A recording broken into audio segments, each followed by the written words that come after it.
los cables que nos sujetan.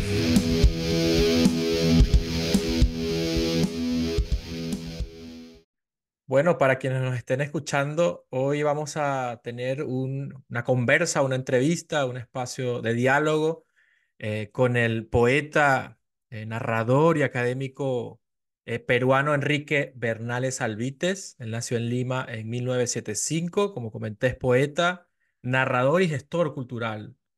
Actualmente es Associate Professor de Lengua y Literatura en la Universidad de Northern Colorado. Él es doctor en literatura latinoamericana en Boston University y también ha publicado los libros Inmanencia, Regreso a Ouroborea, 21 poemas, la antología de poesía peruana de los 90, Los relojes se han roto y también la novela Los territorios ocupados, Regreso a Big Sur, Convivium, y también tiene, bueno, varios trabajos como este que es coeditado con Florentino Díaz. Vamos a estar hablando más adelante un poco de ese gran amigo tuyo, que es el poeta peruano Florentino, ¿no? Que forma parte de algún modo de tu tránsito también vital, creativo, ¿no? Y bueno, Totalmente. y actualmente, bueno, vamos a hablar de su último libro, que es El lenguaje que la nombra, ¿sí? Ujú.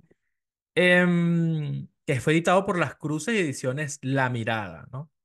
Sí, ¿dónde es la Bueno, mirada? bienvenido, Enrique. ¿Cómo estás? ¿Cómo va todo? Muy bien, aquí justo estábamos conversando de las clases, los trimestres en la costa oeste y acá en las montañas y en otras partes también de Estados Unidos son semestres, entrando al último semestre o sea, la última semana del semestre de primavera, ¿no? Pues la primavera todavía no se siente, ¿no? Es algo que Sí, también como cuando yo me mudé a Estados Unidos, cuando decían spring, o sea, primavera, yo la sentía, pero muy lejana ya. Después del que acabara el semestre, recién se sentía algo de spring, ¿no? Es, sí, es como un poco bipolar la primavera, ¿no? Uno no sabe si sí, es invierno o es verano. exacto, exacto. Es un interregno. Bueno, Enrique también formó parte, bueno, del legendario grupo de poético de los 90 de Lima, Inmanencia, ¿no? Una parte como muy importante de tu trabajo. Pero antes de hablar de eso, me gustaría que habláramos un poco sobre tu último libro, ¿no? Claro, por El supuesto. lenguaje que la nombra en un texto breve que sacamos en la Latino Book Review, un poco Sí, lo veía como un viaje, ¿no? Un sí, viaje integral, un viaje holístico, sí, espiritual, del lenguaje, del amor, sí. pero también de cosas que no son, que no se pueden percibir solamente en una lectura. Háblanos un poco de eso. Sí, bueno, de alguna manera considero que el lenguaje que la nombra es una especie de antología de diferentes momentos de mi vida poética, si se podría llamar así, ¿no? O sea, una parte de mi migración a Estados Unidos, ¿no? Que también la trabajo eh, en Regreso a Big Sur, en el anterior libro de poesía, y luego mi amor por México y su cultura, ¿no? En la sección que se llama Avenida Cuauhtémoc. La anterior, bueno, Garden City, que también se conecta con mucha reflexión sobre el Oriente, sobre Afganistán, sobre el papel de la mujer en esa región del mundo, sobre los mitos, ¿no? Fundacionales, Mesopotamia también. Y, y bueno, el caníbal de Manhattan, que también mi experiencia en Estados Unidos. Y por último, esa relación vital que tengo con la cultura rusa, ¿no? Melodía de Belfast, que es la sección que recoge esa conexión íntima que tengo con esta cultura tan importante a nivel mundial, histórica, ¿no? Una cosa que hago cuando, no siempre porque los tickets son caros, pero cuando tengo la oportunidad llevo a mis hijos a ver el Cascanueces, el Nutcracker allá en Boston. Y siempre les reitero que se trata de una obra rusa, de un autor ruso, ¿no? Y que la cultura rusa es una de las más importantes a nivel mundial, una de las más sofisticadas, ¿no? Porque a veces en Estados Unidos hay la sensación que todo les pertenece a ellos, ¿no? Y yo creo que mucha gente aquí piensa que el Nutcracker no es ruso, sino es americano, ¿no? Es una de las cosas que a veces reflexiono con mis hijos, ¿no? La importancia de validar el origen cultural de muchas cosas que componen esta sociedad, ¿no? Por ejemplo, yo vivo en el estado de Colorado y si bien no aparece tanto en este libro, sin embargo, también me acompaña esta idea de la lucha cultural, ¿no? Porque mucha gente aquí anglosajona sobre todo, o que tiene ese componente cultural mucho más fuerte que otras culturas, ¿no? En sus vidas, no tiene conexión con el origen del nombre, o sea, Colorado, que es una palabra en español, Claro, estaban las culturas indígenas, la cultura española, la cultura mexicana, ¿no? Y más bien, o sea, hay una actitud racista, ¿no? Digamos, hacia todo lo que ellos no consideran anglosajón, que no hablan inglés y todo eso, cuando esta región del mundo era multilingüe y multicultural totalmente, ¿no? Y yo creo que lo que hago en este libro, en este viaje, es reafirmar mi compromiso por una multiculturalidad, pero real, ¿no?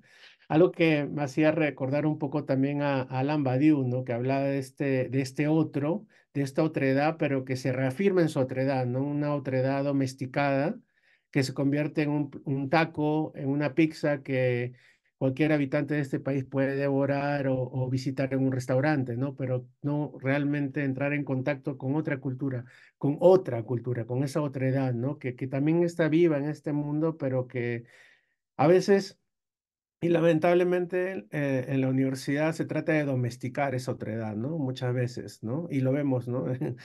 Con los últimos acontecimientos, con las marchas y otras actitudes que tienen muy fuertes los jóvenes a nivel mundial. Yo creo que estamos viviendo otro mayo del 68 y de totalmente. alguna manera se está reprimiendo y de igual forma, ¿no? O sea, no los asesinan, pero los botan de sus universidades, los botan de sus campuses, les cancelan, ¿no? Sus programas.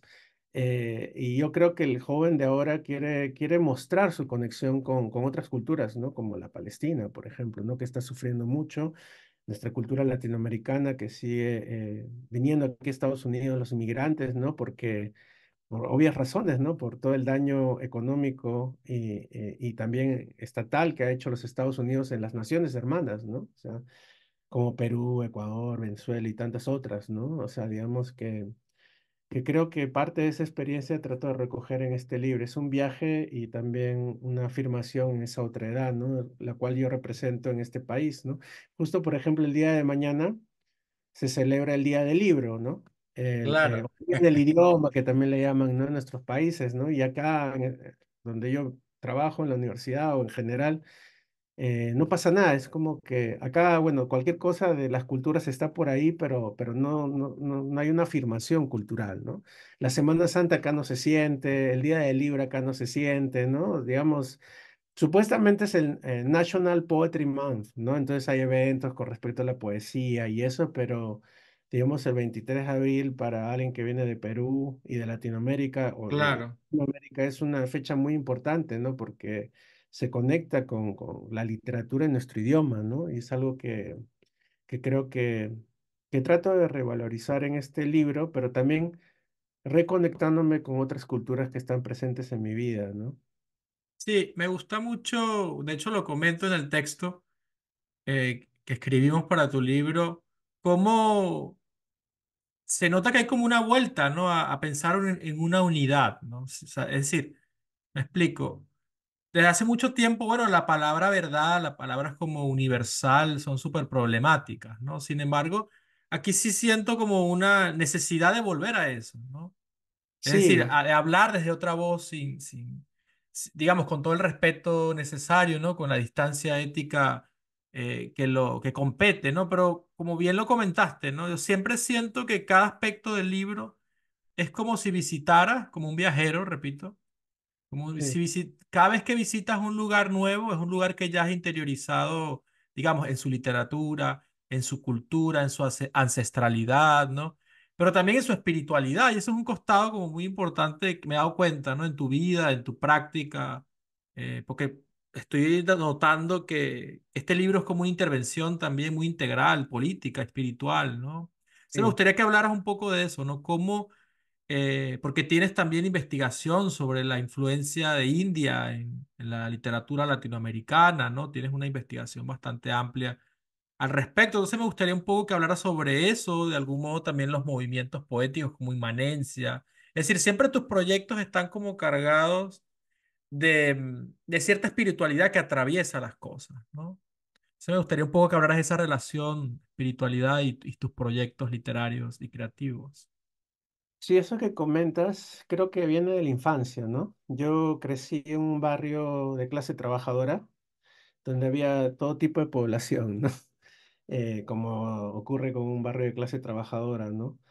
Pero en esa, digamos, escasez, ¿no? También había mucha abundancia, ¿no? Y también mucha búsqueda, ¿no? Por ejemplo, donde yo crecí, parte de mi vida, o sea, parte fue en Ancón, que era una playa, ¿no? Cerca de Lima, a 40 kilómetros. Y luego en San Martín, que en los 50 fue una gran invasión, ¿no? Que se convirtió en el distrito más populoso de Lima y luego se dividió en otros distritos, ¿no? em, del cono norte de Lima.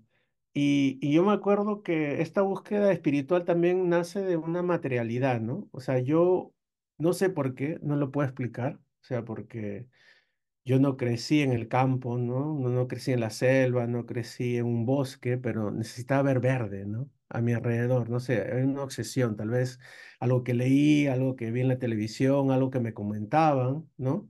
De antiguas fotos, ¿no? De la ciudad, qué sé yo, y entonces yo salía de mi casa y no había ni un parque a mi alrededor, o sea, todo era gris, ¿no? Literalmente, ¿no? Y no había ni idea tampoco de hacer un parque por la población, ¿no? Porque estos asentamientos o invasiones era la misma población que los organizaba, ¿no? Y ese tipo de población, al menos en esa parte donde yo estaba, no pensó en un parque, como que era relevante para su existir, ¿no? Em, Sin embargo, había una vecina, ¿no? Con la que yo, cuando tenía 5 o 6 años, me acuerdo que iba a su casa a visitarla. Y no sé si esto lo soñé o fue cierto, pero ayudó en mi búsqueda del parque, ¿no? Ok, Luego, los años posteriores de esa infancia, ¿no? Ella tenía un columpio y había un jardín tipo como el que aparece en la foto ahí, como un huerto así con árboles, y ella estaba jugando en el columpio y yo hablaba con ella y conversábamos, ¿no? Y ese verde era algo muy hermoso para mí, ¿no? Y muy, muy llamativo y luego después ellos se mudaron a Estados Unidos, para buscar un futuro mejor, ¿no? Para los hermanos y la mamá. Y ya ese lugar digamos, donde había un espacio verde muy pequeño en la misma cuadra donde yo vivía, ya desapareció. Entonces empecé a buscar, ¿no? Un parque, ¿no? Y lo llegué a encontrar, ¿no? Y me sentaba ahí por horas y a contemplar simplemente, ¿no? Y es algo que, digamos, estoy hablando los años 80, ¿no? La época de Sendero, el MRTA, bombas por aquí, wow, claro. apagones, la hoz y el martillo en los cerros de la ciudad, ¿no? Era una coreografía, ¿no? Como artística, ¿no? O sea, que volaban torres para luego incendiar los cerros con sus símbolos, ¿no? De su lucha armada. Y yo estaba buscando un parque, ¿no? Y para contemplar, ¿no? En una ciudad que, digamos, estaba transformándose también, ¿no? O sea, entre una cultura económica mercantilista, porque no era totalmente capitalista, ¿no? Y todavía no había llegado el libre mercado que se impone a sangre y fuego con Fujimori. Y había un paternalismo estatal muy fuerte, la idea de proteger todavía la burocracia estatal, aunque era un desastre generar los Ok, sitios, pero era proteger a la burocracia estatal, que era burocracia partidaria también, ¿no? Del gobierno ahí de los que estuvieron ahí, como el de Alan García o el de Belaúnde, ¿no? Pero digamos que de ahí creo que nace esta búsqueda espiritual por esos espacios verdes que también de alguna manera alimentan mi espíritu y luego, de alguna manera, eso se va amplificando con el correr de los años y ese lugar verde lo encuentro en la Universidad Católica, donde estudié, digamos, el pregrado, ¿no? Antes de llegar a la escuela graduada que sería en Boston, ¿no? Y ahí lo conocí a Florentino, a Cristian Segarra y armamos Inmanencia, ¿no? Y Inmanencia, de alguna manera, era esa búsqueda espiritual de alguna manera recrear cierta actitud romántica, ¿no? Con respecto a la vida, a la naturaleza, ¿no? Ese romanticismo que tal vez en Lima se parodiaba o no se comprendía porque la idea era drogarse y ser rock and rollero y odiar toda esta cuestión de la naturaleza o lo espiritual en términos de una búsqueda por cierta amabilidad, ¿no? En un infierno urbano, ¿no? En el cual vivíamos, ¿no? Que incluso tiene mar, pero que está construido de espaldas al mar, ¿no? Esa ciudad, ¿no? Como que negando esa conexión con el mar, ¿no? Qué interesante, claro. Ese mar que también es parte de esa búsqueda espiritual, ¿no? De las voces poéticas que están recreadas en mi poesía, pero también en la búsqueda de inmanencia, ¿no? Y con inmanencia fuimos a a acampar afuera de Lima, al desierto también, a los bosques cercanos a Lima, y era tratar de recrear esa experiencia urbana, enriqueciéndola con un componente, digamos, ambientalista o espiritual, que donde pudiéramos crear una comunión, ¿no? Con realmente la experiencia de ser ciudadano, ¿no? Claro, Que no solamente es la de destruir, sino la de también de tratar de armonizar algunos elementos en nuestras vidas, ¿no? O sea, yo considero que lo espiritual, y es algo que también pasaba en ese momento con los coetáneos, ¿no? Culturales y literarios de la época que pensaban que inmanencia era algo así como un escapismo. En realidad no era un escapismo, sino era alimentar con algo más aquella, aquel desierto en el que vivíamos, ¿no? O sea, de, además de las drogas, el rock and roll que se proponía en la época, o la cultura punk, o la de resistencia contracultural, ¿no? Digamos, muy urbana, ¿no? Inmanencia lo que proponía era conectarnos con el mito, ¿no? Y para nosotros nos parecía muy raro porque, bueno, tú debes haber oído muy bien y también estudiado José María Arguedas, ¿no? Y José María Arguedas es uno de los grandes defensores del mito, de la claro. cultura andina. Pero cuando ese mito lo sacamos de la cultura andina y lo convertimos en inmanencia en el mito de la poesía, la gente se burlaba de nosotros, ¿no? Entonces era contradictorio, ¿no? Porque por un lado, Arguedas, que era el padre de mucha gente en sentido cultural, el gran héroe cultural del Perú, que se contraponía a Vargas Llosa, ¿no? Que hablaba de la preponderancia del mundo occidental en Perú frente al mito andino, cuando Inmanencia recoge la bandera del mito de nuevo, pero para la ciudad de Lima, ¿no? Es como que crea una resistencia, ¿no? Los otros poetas, los otros contemporáneos, no entienden la importancia del mito en la poesía, ¿no? Y para mí era fundamental porque yo había bebido y eso sobre todo en la playa en Ancón, donde también pasé parte de mi infancia, los mitos del pueblo de Ancón, los mitos fundacionales que me contaban tíos abuelos, tías abuelas, las abuelas, ¿no? Y para mí el mito era la esencia de la poesía, ¿no? De cierto tipo de poesía, ¿no? Que era lo más importante poéticamente hablando, pero para mí el mito siempre ha estado presente, ¿no? Y cuando me mudé a Estados Unidos, si bien por un tiempo no escribí tanta poesía, saqué algunos libros como 21 poemas, ¿no? Y luego de muchos años, aunque seguí escribiendo también, pero no publicando, saqué Regreso a Big Sur, ¿no? Y bueno, y este libro del lenguaje que la nombra, ¿no? Y también hay otro libro que salió en Lima antes, que entre Regreso a Big Sur y el lenguaje que la nombra, que es séptimo poema, que recoge también algunos poemas de mi experiencia americana de los primeros años de mudarme a Estados Unidos, ¿no? Que son muy distintos a los poemas que aparecen luego, ¿no? En las otras colecciones, ¿no? Digamos.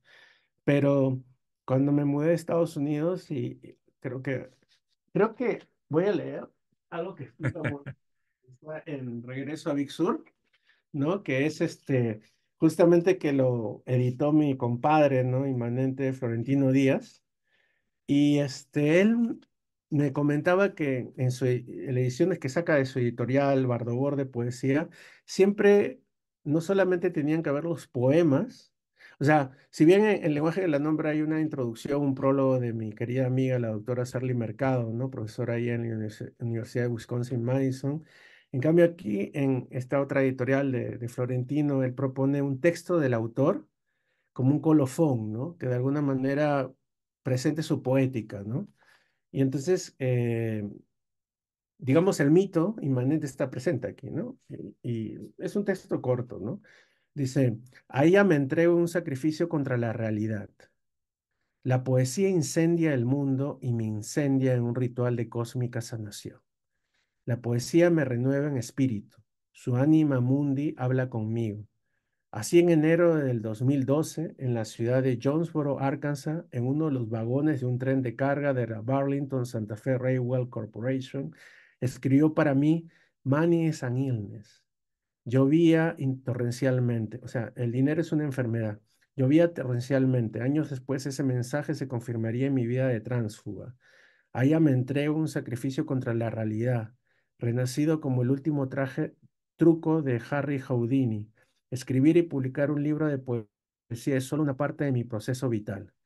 Pienso que el 90% de mi poesía habita en las calles, en los bares, en las personas cuya corazón he tocado.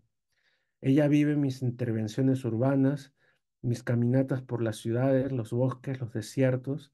Se revela en las conversaciones con amigos queridos, como contigo, querido Miguel, en esta conversación. Em, Nace de esos ojos llenos de curiosidad que le prenden fuego a los árboles. Hace de París, París. Es una habitación en la isla del sol. Mi poesía transita sin zapatos por las calles de Oxford, Mississippi. Se queman los pies en verano como Tom Sawyer. Mi poesía es eros, aventura, alcohol, canto, baile, ritual, magia, metáfora en llamas, palabra sagrada, que le hace un agujero, un bucle a la realidad. Tal es mi poética y en estas páginas el lector habrá encontrado eso y mucho más.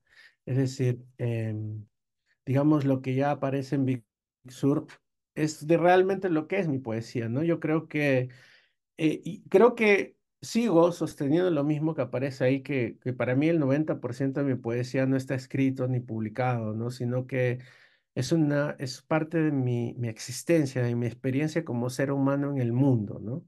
O Claro. sea, y esto es algo que lo he comentado con varios amigos, ¿no? A veces siento que, no sé, de alguna manera la poesía, no digo de estos tiempos, pero es una sensación que tengo, a veces se ve a la poesía como una burocracia del sentimiento, ¿no? Y cada vez se ve o se siente al poeta, ¿no? Y a la poeta, ¿no? Y más bien es como un texto, ¿no? Que está ahí y que está encerrado, ¿no? En la ciudad letrada y que en realidad hay que leerlo nada más, pero no hay conexión entre el ser, ¿no? Y el objeto, ¿no? Que está escrito en un libro, ¿no? Entonces yo creo que eso también es la experiencia espiritual, ¿no? La magia Claro. de la inmanencia, que en realidad ese objeto que está secuestrado en un libro de alguna manera, el ser tiene que manifestarlo en el mundo, ¿no? O sea, para mí eso ha sido fundamental desde que nací, desde niño. A mí O sea, me da como la impresión, disculpa que sí, te interrumpa, pero me da la impresión cuando te leo, cuando veo tus proyectos, que tu finalidad no es el libro, ¿no? Tu finalidad no es la escritura, sino como construir una comunidad, ¿no? Como exacto, construir una comunidad de sentido, ¿no? sí, sí, totalmente, estoy de acuerdo. O sea, para mí lo poético es una experiencia vital, ¿no? El libro de alguna manera puede ser necesario hasta cierto punto, pero sin esa experiencia, o sea, digamos que existe todo este marketing, ¿no? De sacar un libro y tomarte fotos y de alguna manera publicar, ¿no? En lugares, etcétera, ¿no? En las redes sociales, pero para mí la experiencia de lo poético fundamental es conectar con la gente de carne y hueso, de alguna manera, es vivir experiencias, ¿no? Para mí es eso lo poético, ¿no? Y que sí se puede recoger en poemas, pero sin esa existencia poética, creo que para mí hay un cortocircuito, ¿no?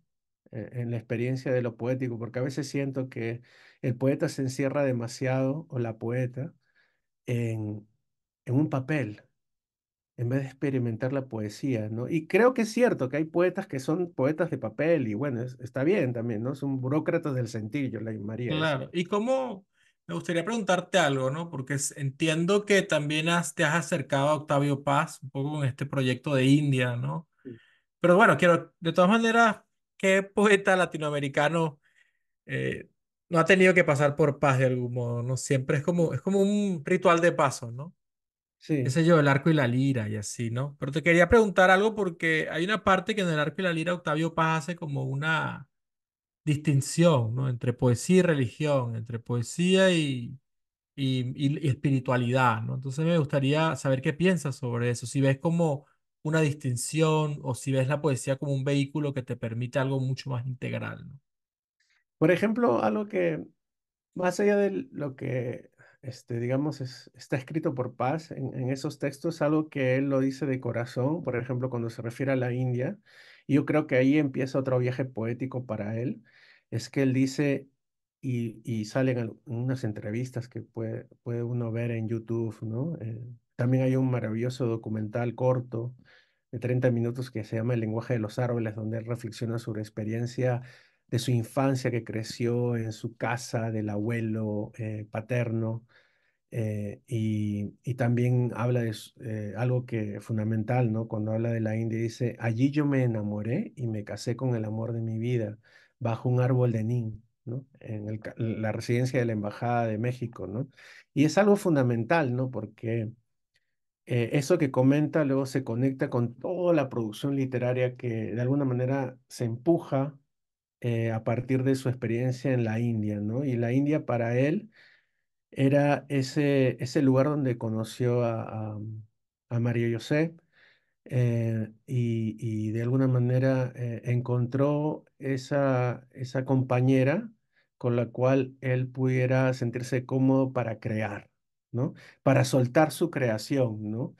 Y de alguna manera yo creo que ahí también está la espiritualidad, porque para Paz el amor es poesía y el amor es espiritualidad también, ¿no?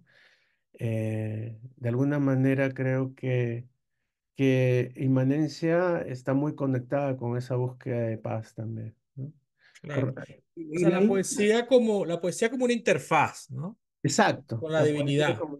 con la divinidad, exacto, con la divinidad que es una manifestación material de muchas cosas hermosas con las que compartimos en este planeta, ¿no? Claro, a mí me da la impresión, un poco escuchándote, ¿no?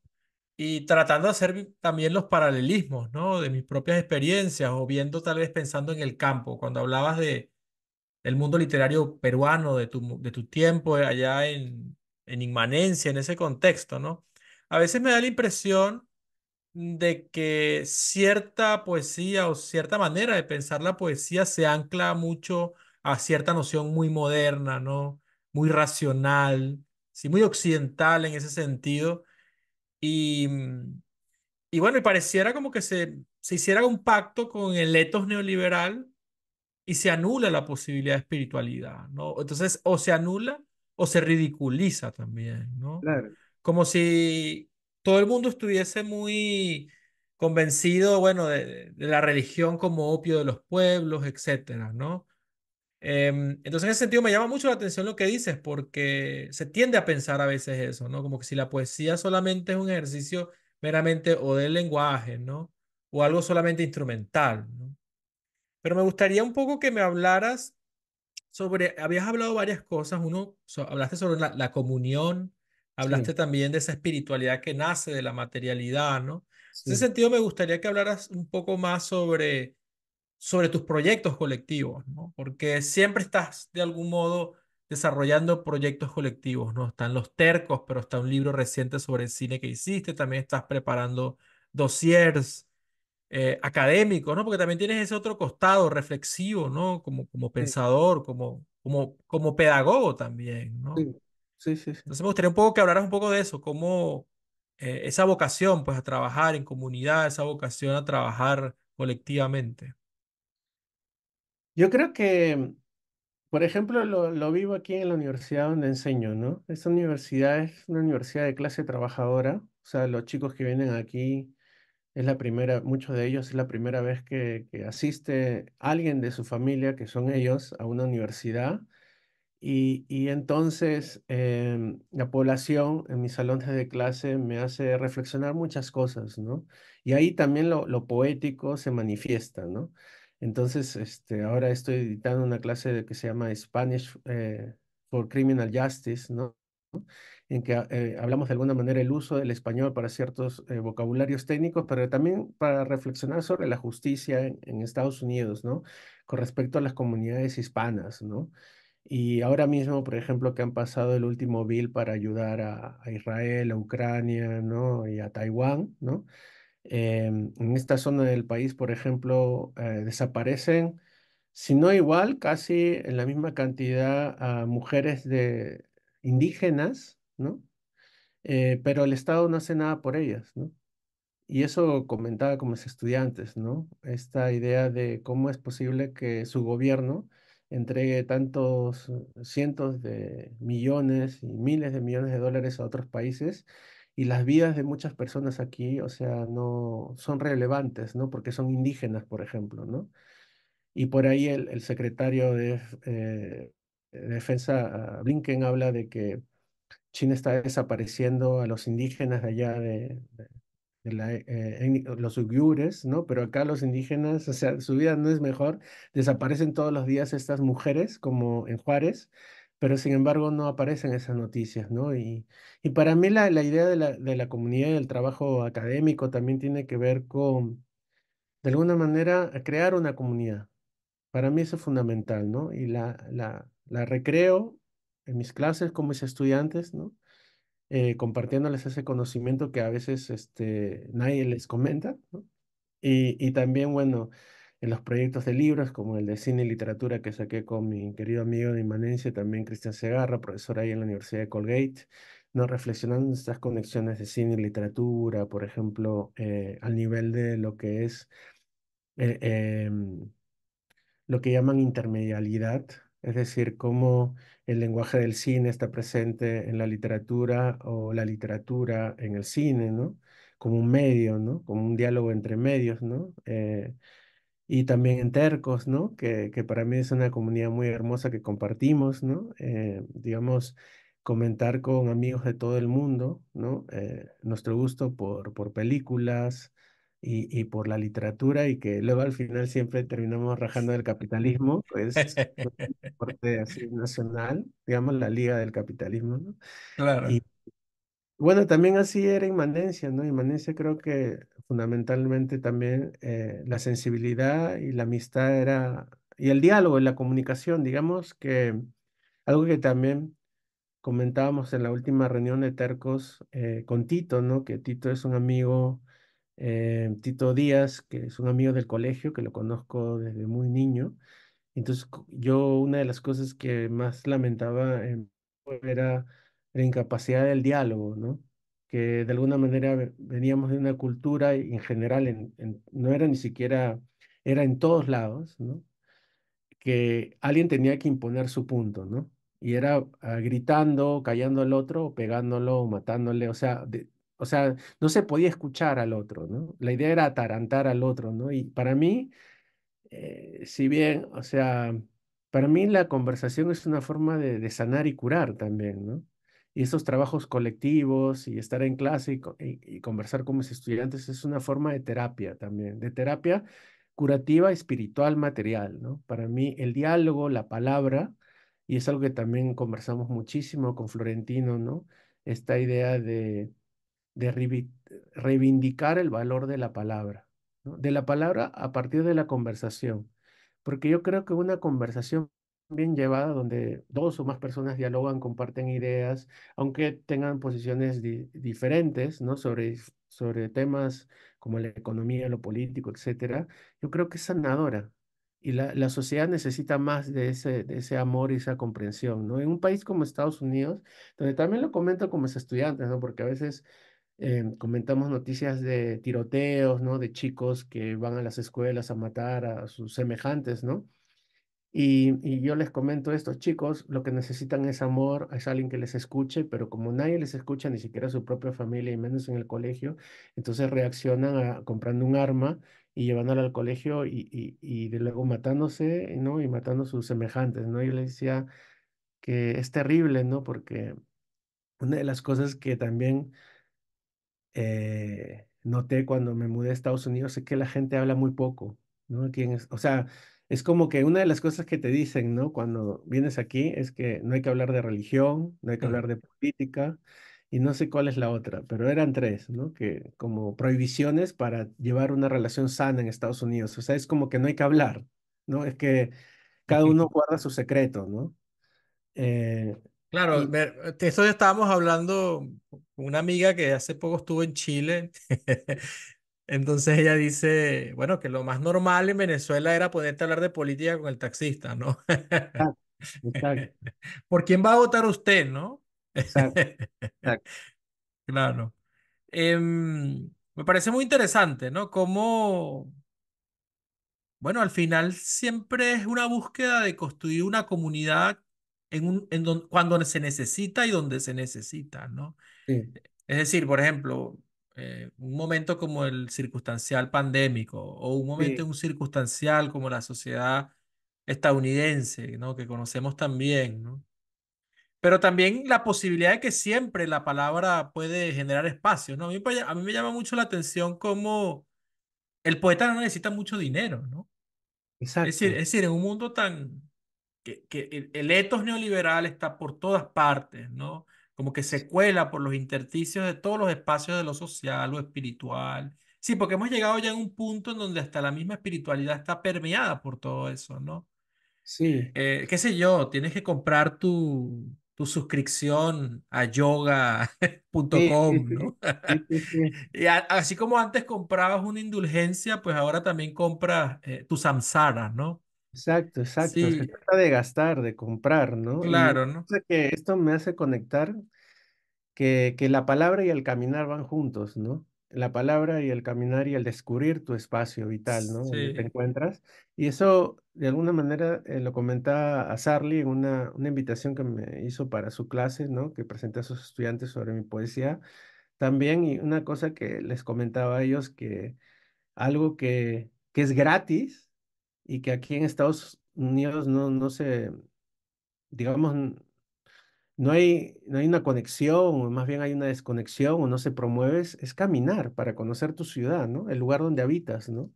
Y también lo hago con mis hijos allá en Boston, ¿no? Y entonces cuando caminamos, comenzamos a conversar, ¿no? Y a quejarnos de que no hay bancas para sentarse, que los árboles están dentro de la propiedad y que no están afuera para que uno ponga una banca y uno pueda sentarse, que solo hay vereda y cemento, entonces caminar cuando hace calor es imposible, ¿no? Entonces es como que la misma ciudad te restringe el caminar, ¿no? O como en otros lugares, ¿no? Tú por ejemplo, creo que estuviste en Princeton, ¿no? Hace muy poco en New Jersey. Hay una parte de la calle, esa famosa, cuando tú sigues caminando y que ya no hay vereda, ya no hay como acera, sino que ya es puro jardín y ya es como que te limitan. Hasta aquí puedes caminar, ¿no? Porque esta es Ujú. la parte de la civilización y lo otro ya es territorio, como por ejemplo de las residencias y ya tú no estás permitido caminar por ahí. Si caminas, bueno, eso es tu riesgo, ¿no? Y es como es algo alucinante para mí, ¿no? Y justamente, no sé, he vivido en tantos lugares en Estados Unidos y es muy difícil caminar, ¿no? Pero igual yo trato de luchar y a partir de eso también nace la palabra, ¿no? O sea, de ese descubrimiento, ¿no? Y una de las cosas que aparece en el texto, pequeño texto del colofón de Regreso a Visur es eso de caminar descalzo por Oxford, Mississippi, que ocurrió. No me acuerdo que un verano ahí me fui a visitar todo lo que era la cultura de Falkner en Mississippi y entonces me encontré con una persona que trabajaba en el Museo de la Casa de Falkner, que era un chico afroamericano, ¿no? Y me dijo, ¿por qué estás descalzo? Y le dije, ¿por qué no? Eh, Qué y bueno. él me decía de que en su cultura afroamericana del sur, ya la gente no caminaba descalzo porque los habían discriminado tanto, ¿no? Los habían visto como, o sea, la gente blanca y en general el mundo civilizado de Estados Unidos, porque Tom Sawyer en sus aventuras camina descalzo y todos esos personajes Claro. caminan Un descalzo y no hay flaner, problema. ¿no? Exacto. Y Flaner trotamundos. exacto. ¿No? Y yo creo que, digamos que el caminar para mí es el viaje también de la palabra, ¿no? Y la experiencia de conocer la ciudad. Y entonces a estos estudiantes de Wisconsin, les comentaba, bueno, caminen para conocer sus ciudades gratis, no Claro. pagar para caminar, ¿no? Ya que hablas de eso, me gustaría preguntarte, claro, porque esa palabra surge también, ¿no? Es decir, surge precisamente como de ese diálogo que estás teniendo como paseante, ¿no? Ya en este caso Sí, como el Enrique paseante, ¿no? El poeta moviéndose por el mundo y tratando como de ser un vehículo, ¿no? Pero en ese sentido Exacto. me gustaría preguntarte, porque ya hemos hablado bastante como sobre esos aspectos reflexivos, como esa disposición, ¿no? Porque siento que también para este tipo de proyectos creativos como el que tú tienes se necesita como una disposición, ¿no? Corporal, una disposición del tiempo, de la espiritualidad, de la mente, ¿no? Pero me gustaría como preguntarte cómo florece la escritura en ti, es decir, si tienes hábitos de escritura, si, eh, si de repente cuando tienes un proyecto en específico te pones a investigar al respecto, ¿cómo funciona, digamos, la caja de herramientas creativa de Enrique Bernales Alvídez? Pues es una buenísima pregunta. Yo creo que se combinan muchos procesos ahí, ¿no? Por ejemplo, el caminar es fundamental, ¿no? No consigo mi escritura sin una caminata, ¿no? Y luego me pregunto cómo se constituyó este espacio, ¿no? Y para eso tengo que investigar, ¿no? Entonces, por ejemplo, cuando viví en Arkansas como 5 años, eh, me di cuenta que varios lugares tenían nombres de España, del Reino de España, incluyendo el condado más cercano de Tennessee, se llamaba De Soto County, ¿no? El condado de Soto. Entonces, Soto, o sea, ¿a quién se refiere de Soto? Y resultó ser, a partir de mis investigaciones que hice, Hernando de Soto, ¿no? El conquistador del Perú y el que fue el gran amigo, sino amante de Atahualpa, como dicen las crónicas, ¿no? Que Atahualpa estaba prendado de su belleza física y Pizarro lo mandó a él como espía y también para, bueno, para suavizar al Inca, digamos, de alguna manera, ¿no? Para que le contara dónde estaban los tesoros y todo eso, ¿no? Y Hernando de Soto con Atahualpa jugaban ajedrez, ¿no? Hernando de Soto le enseñó a jugar ajedrez al Inca, ¿no? Y de alguna manera, cuando Hernando de Soto se dio cuenta y eso bueno, por la investigación, ¿no? Se dio cuenta Mm. que podía seguir el destino de Diego de Almagro, dijo, ya recolecto lo que es parte del dinero de la conquista aquí y él hizo la expedición. Él es el descubridor, entre comillas, del río Mississippi y llegó hasta donde yo vivía, que era Jonesboro, ¿no?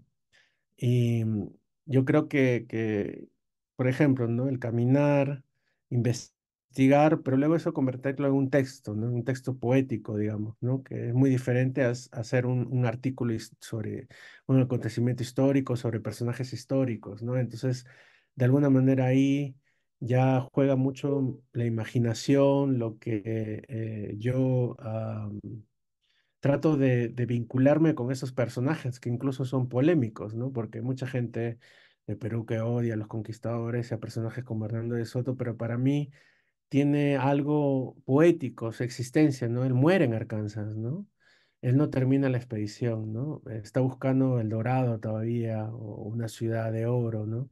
Pero la ciudad de oro para mí es la palabra, ¿no? Y creo que esa es mi búsqueda también, como podría ser como la de Hernando de Soto, ¿no? Una ciudad de oro, pero interior para mí, ¿no? Me recordaste un poeta venezolano que se llama Juan Sánchez Peláez, que dice, suenan a animales de oro las palabras. Exacto, sí, Sí. totalmente.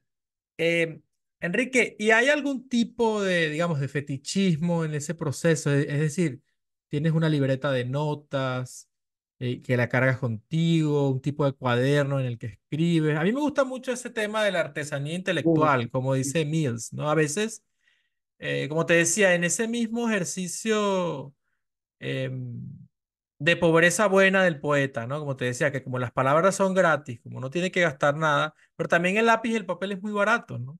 sí, sí, sí, exacto, Entonces exacto. me pregunto, ¿tomas nota de una manera determinada? ¿Cargas como decir, una pequeña agenda contigo? ¿Cómo sucede eso en la manera, digamos, más artesanal, ¿no? Sí, generalmente siempre llevo un cuaderno conmigo porque siempre me aparecen ideas, pero también escribo y grabo en el teléfono, ¿no? O sea, grabo audios de reflexiones y en audio y también escribo en el blog de notas del teléfono, ¿no? O sea, algunas ideas, ¿no? Que luego voy a trabajar en textos, ¿no? Pero esos procesos, ¿no? O sea, de un cuaderno físico y también usar el teléfono, ¿no? O sea, Para... todavía escribes bastante a mano. ¿En analógico o estás como Sí. intermedio? A mano y también, bueno, en la computadora, digamos, y en el teléfono. Sí. Ok, Y para mí eso es muy importante, ¿no? Porque digamos que cuando era adolescente había unos cuadernos ahí que eran los cuadernos que todos los niños querían tener, que eran los cuadernos de Editorial Minerva, porque eran muy bonitos, ¿no? Y olían muy bien, ¿no? En Perú, ¿no? Y uno de esos cuadernos lo convertí en un libro, o sea, no un cuaderno de poemas, ¿no? Escribía mis primeros poemas ahí, ¿no? A mano, ¿no? Y siempre lo llevaba conmigo, ¿no? No sé dónde habrá terminado ese cuaderno, pero lo tuve por muchos años, ¿no? Y digamos, era importante para mí, ¿no? O sea, esa necesidad de escribir a mano esos primeros poemas y luego escribir ya no tanto poemas a mano, pero sí imágenes, metáforas, títulos, reflexiones, ¿no? Que luego iba a utilizar tanto para la cuestión académica como para la cuestión creativa, ¿no? Eso. claro. Y me pregunto algo, ¿cuándo empieza ese momento en el que tú dices, bueno, esto puede ser un libro, ¿no? Es decir, o nace primero una idea, un título, o ya empiezas a ver varios cuerpos de poemas que van como uniéndose en un corpus, o más bien funciona de otra forma. A veces entiendo que hay escritores que, bueno, se ponen un plan, ¿no? Y Sí. trabajan en torno a ese plan. O simplemente en algún momento empiezan a revisar lo que tienen y empiezan a encontrar relaciones y armar, ¿no? Es decir, ¿cómo nace el lenguaje que la nombra? ¿Nace ya con la intención de convertir un libro o es como después de todos estos viajes, después de todas estas experiencias, decides como, bueno, asentarlo en este libro? El lenguaje es como una antología de varios libros, ¿no? Digamos que más o menos así es mi proceso, ¿no? O sea, hay varios libros que quedan por ahí que al principio tal vez tenían intención de volverse un libro más unitario, pero luego me doy cuenta que todos esos viajes coinciden de alguna manera, dialogan entre sí, ¿no? Y digamos que es así como se construyen estas antologías, yo diría, ¿no? O sea, no lo cierras conceptualmente.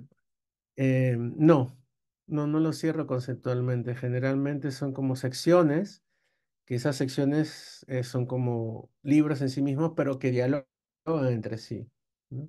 Claro, ok, Experiencia de viaje, la experiencia de la migración, el descubrir en ese viaje algo maravilloso, ¿no? Que está conectado con el lenguaje, con la palabra, ¿no? Con el claro. mito, ¿sí?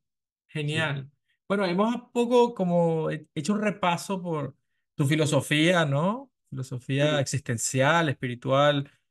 También hemos hecho un repaso por tu propio proceso de escritura. Me gustaría que me hablaras sobre el Enrique Lector, ¿no? Oh, ¿Sí? sí. ¿Qué estás leyendo ahora, por ejemplo, ¿no? Háblame de tres aspectos de repente. ¿Qué estás leyendo ahora? Háblame de un libro en especial que en el pasado en ese niño costeño, ¿no? Que escribe por sus ancestros, que escribe por toda su genealogía. ¿Qué lectura hubo en ese momento que te haya impactado y alguna otra lectura que de repente tengas como proyecto para el futuro? Me gustaría un poco saber sobre esos tres lugares de lectura. Sí, por ejemplo, en el caso de niño, creo que el libro que más me impactó fue Siddhartha de Hermann Hesse, ¿no? Que para mí era esa búsqueda, ¿no? O sea, la búsqueda del Oriente es la búsqueda espiritual que nace muy temprano, ¿no? El Buda que es humano y que luego descubre su destino, ¿no? Creo que de alguna manera yo siempre he dialogado con ese tipo de personaje, ¿no? Actualmente estoy releyendo, porque quiero leerlo con mis hijos, El hombre en busca del sentido, de Viktor Víctor Frankl. Frankel, claro, Ellos ya que están, uno está preadolescente y otro oficialmente ya es adolescente, creo que es el momento para leer ese tipo de libros, ¿no? Porque es esta idea de la búsqueda existencial, ¿no? Que también es una búsqueda poética, ¿no? Es nuestro sentir poético. Estoy leyendo también y he escuchado sus charlas ahí por internet del exministro de Economía de Grecia, Yanis Varoufakis, y su libro El tecnofeudalismo, ¿no? Ese también estoy leyendo, que me gusta mucho. Y de alguna manera en el futuro por ahí no, como que hay como algunas lecturas que quiero hacer, como esta que compré en este libro que es de Vasily Grossman, El pueblo es inmortal, ¿no? O sea, este gran periodista, ¿no? De guerra soviético, ¿no? El pueblo es inmortal. Sí, El pueblo es inmortal. Ese es uno de los libros que quiero leer en el futuro y porque yo creo que lo espiritual está muy conectado con lo material, ¿no? Y es la fe del pueblo, la fe del individuo que se concreta en el mundo real, ¿no? O sea, a veces cuando se habla de espiritual se dice, ah, pero tú vives en las nubes, ¿no? Pero en realidad, por ejemplo, el Islam, el cristianismo, la cultura soviética, cómo se expandió por el mundo, ¿no? O sea, digamos, es una expansión material, ¿no? O sea, y de alguna manera tienen componentes espirituales también. Claro, es muy loco cómo ese gran otro te constituye, ¿no? O sea, el Exacto. otro día estaba viendo, creo que te lo compartí, la portada del New York Times. Sí, Entonces, los tópicos como principales eran India, ¿no? sí, A propósito del medio es el mensaje, ¿no? Para hablar de McLuhan, ¿no? Es sí, decir, cómo, por ejemplo, yo nunca he ido a Rusia, ¿no? claro, Nunca he ido tampoco a Asia. sí, Eh, pero entonces yo me pregunto hasta qué punto cómo nos conforma eso, ¿no? Pero también cómo, en este caso, bueno, como cualquier estado-nación o digamos Occidente, como ficción también, a veces todo el tiempo, incluso en esa actitud reactiva todo el tiempo, ¿no? Con lo que está pasando al otro lado del mundo, termina tan presente más bien en nuestras vidas, ¿no? Un amigo el otro día, un amigo no un conocido en Twitter posteaba.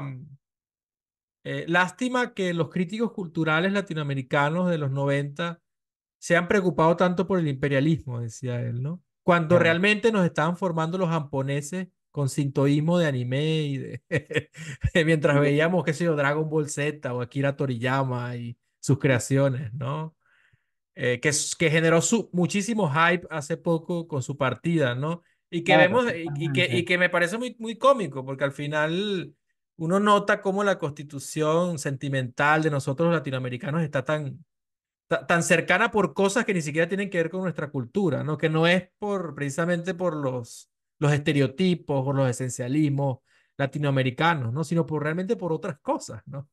Sí, sí, sí. Y de Sí. alguna manera, algo como el anime que podría ser tan ajeno a nuestra cultura, entre comillas, encontró un lenguaje común, ¿no? Con muchos jóvenes a nivel mundial, ¿no? Que buscaban otra cosa para su vida y que también hay una fuerte conexión espiritual también ahí.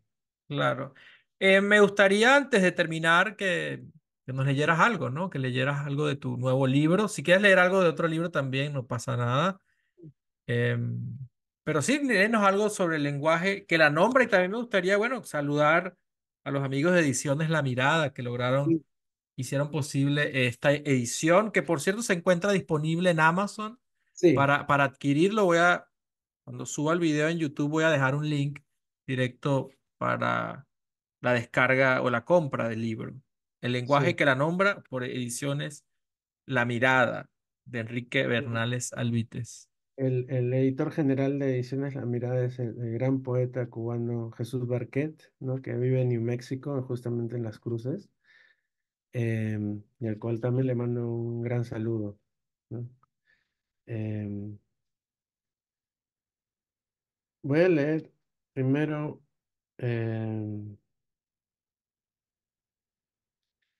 este poema de la sección Garden City, que creo que no lo he leído todavía, así en un encuentro, se llama Share the Road. Eh, es hora de enterrar a nuestros muertos. Hay pocos espacios en la ciudad como los cementerios, donde encontrar un perfecto equilibrio entre vivos y muertos, entre orgánico e inorgánico. En los cementerios los árboles carecen de columpios. Se encuentran paquetes de cigarrillos, botellas de whisky a medio tomar y las ardillas son menos cautelosas. No sé si algún día dije que no sabía reír. Lo único que sé es que la risa es una cuestión existencial. Una ciudad que no ríe es una ciudad sin árboles, porque la risa es sombra para nuestro camino, reflejo de nuestro hacer y sentir. Lo único que buscaba era dejar atrás esa cara de niño o el rostro de guerrillero sesentero. Siento esta sonrisa a medias. El cirujano me la dejó grabada en la carne como prueba, ya que para aprender a reír había que saber cómo caer, porque la risa duele. Más agua, más arroz, gritaría Ricardo Reis desde su ventana, como buen campesino Husser, se hizo de los elementos urbanos y en su puesto hipster del mercado de granjeros te ofrece choclo fresco, tomates deliciosos y una libra y media de charqui. Aquí se acabó la primavera sexual hace mucho. Allá sale el sol, un frío orgasmo, paralelo de latitud 12 grados sur, longitud 77 grados oeste. Esta lluvia limeña llena de alegría la ciudad. La lluvia recuerda a los habitantes que también son ciudadanos, con su paso apurado, lleno de caracoles, mandrágoras subterráneas. La avenida y los semáforos se expanden y ahogan un grito al interior. Eso es lo que yo llamo invierno. ¿Qué será lo que a ellos los abraza? Quizás cierto humor barroco de origen limeño, hermoso amor que los hizo afirmar en la vida. La locura no es una obsesión, es la realidad. Blaise Cendrars sí conoce lo que se oculta detrás de cada cielo brasilero o en una cabina del Transiberiano. El puente Trompeta también se merece ese rebaño sobre las aguas del Sena. La ciudad arde porque el fuego es elemento sagrado que crea y destruye. Determina el ciclo cósmico de las ciudades y de la naturaleza, como pensaba Heráclito, Panta Rey. Eran dos fantasmas fugitivos que bailaban sobre las arenas no de Naxos, los griegos le han prendido fuego, sino de OBX, North Carolina, con el rostro en llamas frente al Atlántico irridento mientras ardía Atenas al fondo, en el horizonte, como en tiempos de Ciro el Grande, como el monumental de Núñez el día en que River Plate descendió a los infiernos por primera vez. ¿Cómo se puede escribir el orgasmo de la ciudad? No, no es que no sepas reír, quizás me malentendiste. Para ti la risa es una mera cuestión burguesa, para mí la identidad del carbón en llamas, una barbacoa de cartón barranquino. ¿Sabes? Tavi salta como los bunnies de Bloomington y odia el océano, se siente más cómodo en los desiertos. Creo que ha nacido Tuareg, como yo, como su padre, huye de las ciudades cosmopolitas y de las aguas profundas, se expande allí donde la luz del sol es imperceptible esas playas insondables, lacanianas. Mm. Monto mi bicicleta, expongo mi pecho al sol como un orgulloso petirrojo. Preparo por las mañanas la tierra de mi parcela, en el huerto comunitario. En los veranos no te cansas de comer lo que has sembrado, las hojas de albahaca, arrancas los furiosos tomates de sus plantas asesinas, recoges las hojas de té negro que preparas bajo el sol quemante. Desde mi asiento en el huerto comunitario, la ciudad se me presenta más hermosa, invencible. Genial. La- em, La ciudad cósmica. sí, eso mismo. Este poema se llama Calle del Embalse, dirección oeste. He nacido para caminarte descalzo, para ejercitarme en tu trayecto a mitad de la noche, con las luces apagadas. He nacido para inundarme en tu aroma de calle bien construida, despacio, controlando la respiración porque soy asmático. Llegaré hecho sombra, no existiré como fantasma, tal vez como alfombra. No soy ni mis huesos y mi sangre es un leve recuerdo. De este a oeste me caminan unos rastros de olvido. Mi cuerpo es una masa de pan. ¿Acaso un perro hambriento lamerá estos huesos?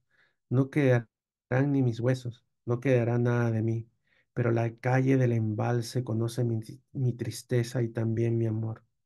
He nacido para darte la mano, para darles de comer a tus ardillas, para hundir los pies en las tardes de nieve, las mañanas de otoño, como astillas que no sangran.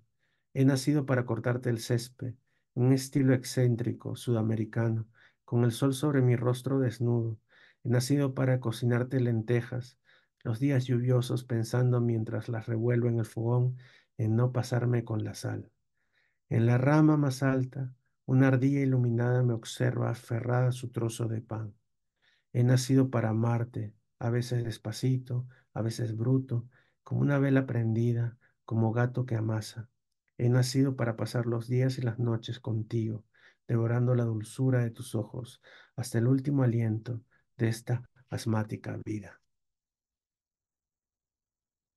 Em, este poema se llama La ciudad de los pecanos,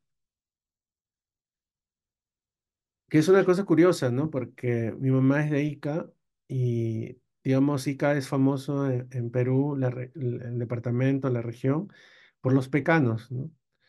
Y los dulces que se hacen con los pecanos, ¿no?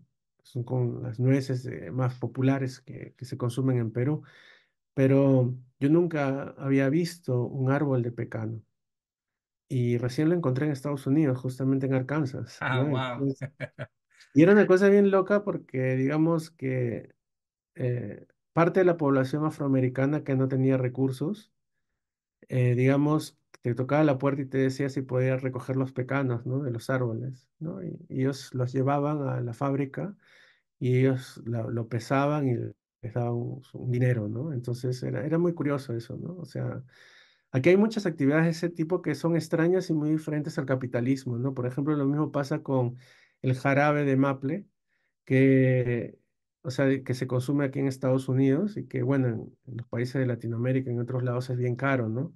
Sobre todo desde el área de New England y parte también del Canadá, de Quebec, ¿no? Y entonces, en estos casos, lo que hace la gente que explota estos árboles, no le paga a la gente que es dueña de los árboles, sino le da jarabe de maple a cambio, ¿no? Entonces es otro tipo de prácticas que a veces existen en los Estados Unidos, pero que la gente, como acá todo lo ve que es capitalismo, pero muchas de las actividades aquí, no digo muchas, pero parte de esas actividades no están conectadas con una actividad capitalista, ¿no? Sino un intercambio de un favor o de un diálogo, ¿no? De una comunicación, ¿no? O sea, no sé. La ciudad de los pecanos. Los pecanos, los mosquitos, la humedad, los pantanos, los huesos de un conquistador español venido desde Cajamarca, las tortuguitas que el río trae en mayo, el tren de carga, la lluvia, los tornados, la voz del pequeño Octavio, que todavía piensa que es el autor de Vislumbres de la India, gritando Cardinal o Caboose.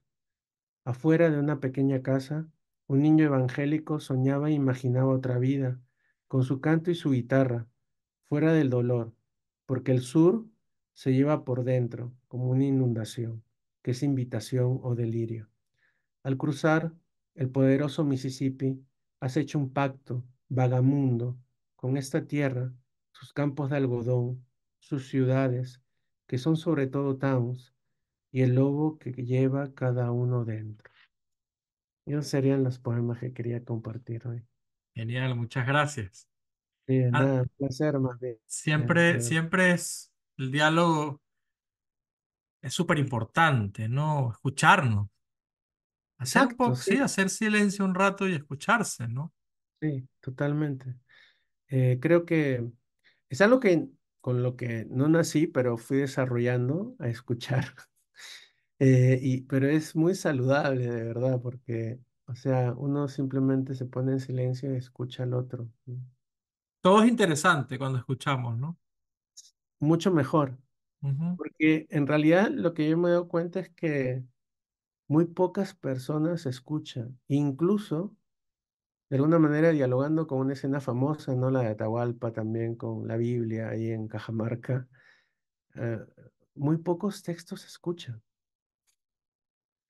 Digamos que mucho es como un discurso monolítico y a veces arrogante sobre un saber que puede ser poético, científico, no sé, antropológico, lo que sean, pero a mí me gustan esos textos que escuchan. Muy pocos textos se escuchan.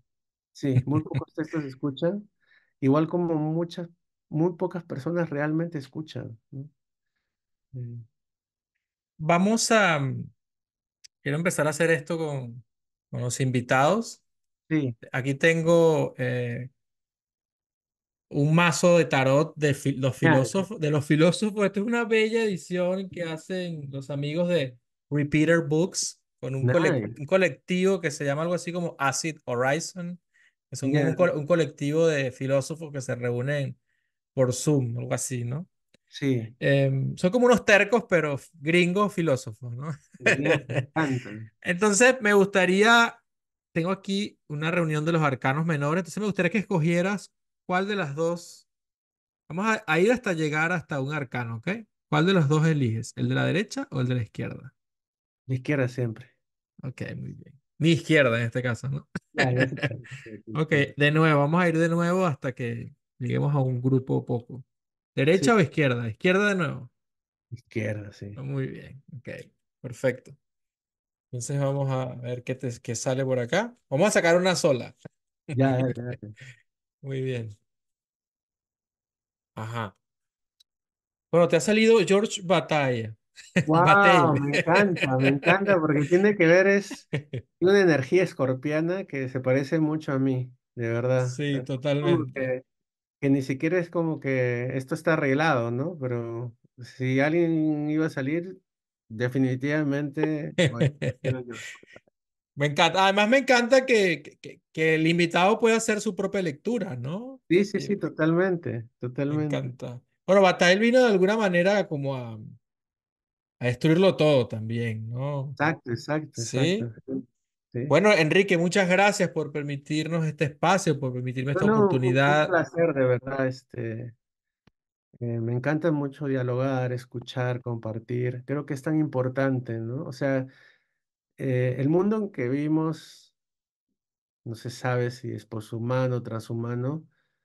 Esto es un lujo ya. Esto es casi como estar en un restaurante 5 estrellas o 3 estrellas, o sea, tres Michelin, no sé qué cuánto. No, no curto mucho esas Totalmente. situaciones, pero compartir, dialogar, conversar, ya es algo casi de, no sé, de lujo, de Sí, élite. old school, ¿no? Sí, pero es tan saludable, ¿no? Claro. Bueno, Es el lenguaje que la nombra, de Enrique exacto. Bernales Albites y editado por La Mirada, puedes conseguir en Amazon. Y encontramos este texto que escucha, hecho por nuestro amigo escritor, narrador, académico peruano Enrique Bernales. Muchas gracias y bueno, esperemos que compartan este video los amantes de la poesía, las personas que les encanta encontrar el libro como una comunidad de sentido, los libros como un vehículo para el diálogo. Muchas gracias, Enrique. No sé si quieres decir algo para finalizar. Em, lo más importante para mí, creo, es revalorizar la importancia del diálogo, del escuchar, de la conversación, el placer que da, ¿no? O sea, eso me hace pensar un poco en Barthes también, ¿no? Pero el placer del texto, lo que sea, ¿no? Pero digamos, el placer de conversar, dialogar, compartir, ¿no? Es tan necesario y insisto en lo mismo, ¿no? Para mí, eso es esencial en este mundo en que vivimos, ¿no? O sea, por ejemplo, ir a comprar un libro cualquiera, ¿no? Y luego leerlo y compartirlo con una comunidad, con sus amigos. O sea, recuperar esos encuentros de café. Mire, he leído este libro, ¿no? Como cuando con Florentino leímos El túnel, Los obreros y Tumbas por primera vez y nos sentamos en la cafeta de letras ahí y a compartir con por qué amábamos ese libro, ¿no? O sea, Ujú. porque si bien la lectura es personal, pero hay un placer extra y algo de satisfacción encontrar a un cómplice o cómplices, ¿no? Eh, con pinches con los cuales se pueda compartir algo que se está extinguiendo de verdad, ¿no? En esta comunidad que, pero todavía nosotros seres humanos tenemos que seguir luchando por esa comunidad, Que así que es sea. palabra, palabra y también caminar y escuchar. Muchas gracias, Enrique. Muchas gracias a ti, un placer realmente, Miguel.